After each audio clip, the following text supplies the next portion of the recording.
Message received. Bryan, Whatley.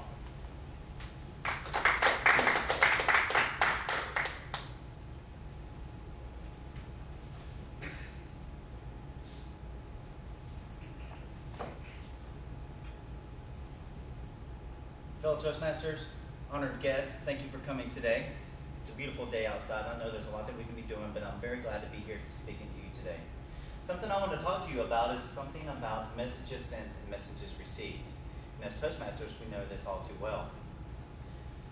Humans and computers are quite different. Computers have this ability to talk back and forth to one another. Exactly. Humans have the ability to talk back and forth to one another. Not so exactly. Let's say, for example, a computer is talking and another computer is receiving. If something is being sent, it's going to be received. If anything additional is being sent, this computer may not necessarily pick it up. It will acknowledge and say, I don't know what you're talking about. Please send again. And the computer will send again and it'll say, okay. Humans, it's not quite that simple. A lot of times as we're talking to somebody, we realize that something was taken out of context. And we don't know why. We don't know why all of a sudden they got mad, or they got happy, or they got sad. We just know that we said something of some type of message, and the whole context is screwed. The whole context is messed up. Let me give you an example. I was trying to send a message to my son about how to play baseball, how to hit a fastball. And we were actually using it on the Wii. And if you've ever heard of the Wii, actually if you've ever been around since a couple of Christmases ago, you know that this is the hottest game console on the market. And it is very difficult to come across. It's very difficult to find. We actually found ours a couple of months before Christmas and we had to buy it off the internet. And we got the sports package. My son is 2 years old. He loves to play games. And so, since he's very active, a great way to burn the energy is to get him to play the Wii. I wanted him to learn how to hit. Now with the Wii, there isn't an actual ball being thrown, so it's okay for the fastball to come across. And the Wii pitcher, if you've ever played this game, oh, this is not a game console that you can actually sit on the couch and just play. Oh no, sir. You have to get into this game. You have to be the Wii. If you're bowling, you have to bowl. If you're boxing, you have to box. And if you're hitting, you're going to have to swing, and you're going to have to swing well.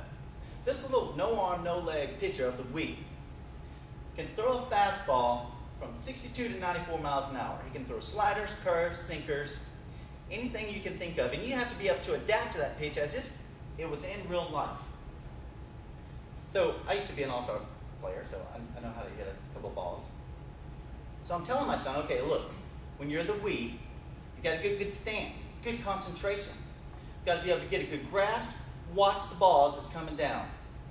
Engage on if you're going to hit it or not. And as you swing as if you're actually hitting it.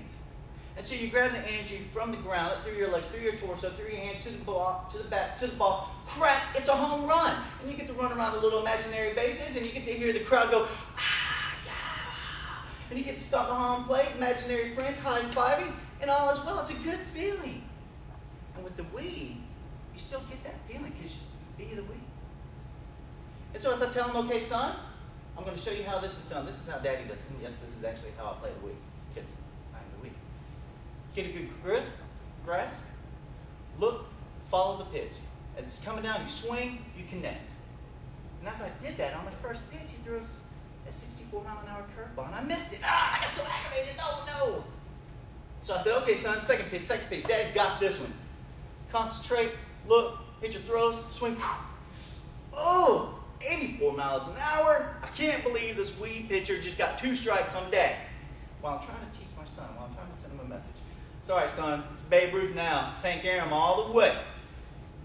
Pitches, 93 miles an hour. That ball was traveling so fast, I think I blinked. I missed it.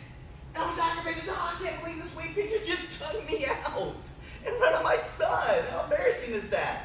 So I said, okay, son, that's okay, that's okay. I just want you to pay attention to the message. I just want you to get good form, good stance, watch the ball. And he gets up there, and he swings, and he misses the first pitch, and he gets so angry. Oh, I'm sorry, Daddy. I said, no, it's okay, it's okay. Gets up there, second pitch, and he swings, misses it. Wow. And he gets so aggravated even more. And third pitch, he misses it, and he wants to throw it down the controller. And I'm like, hey. Don't do that. And at that point, I realized sent him the message on how to hit a ball. He received the message of bad attitude and bad sportsmanship because of the actions I was doing, because of my body language, because of my voice inflection, because my facial expressions were so upset. See, computers don't necessarily see what each other is doing. They just know what was sent and what was received. Humans aren't that simple. We send all these additional messages all the time. We're not necessarily aware. Later on, as we finish playing the game and get ready to head for bed, I'm sitting in the recliner, and I've got my head in my hand. And I can't believe what just happened tonight. My 2-year-old son just beat me 4-1 in a game of Wii, baseball. I was an all-star player. How did I strike out? How did he beat me? I'm so aggravated. I'm sitting there trying to think, and I'm still sending messages. Not because of my words, but because of my actions. And he's still receiving them. So he walks over to me and he says, "Daddy, it's okay." He puts his little hand upon my shoulder. He says, "It's just a game. Sometimes you win, sometimes you lose." And as a father, I get real proud. That was a great message. He says, "Give me a high five, Daddy." So he puts his little hand up there and I high five his hand.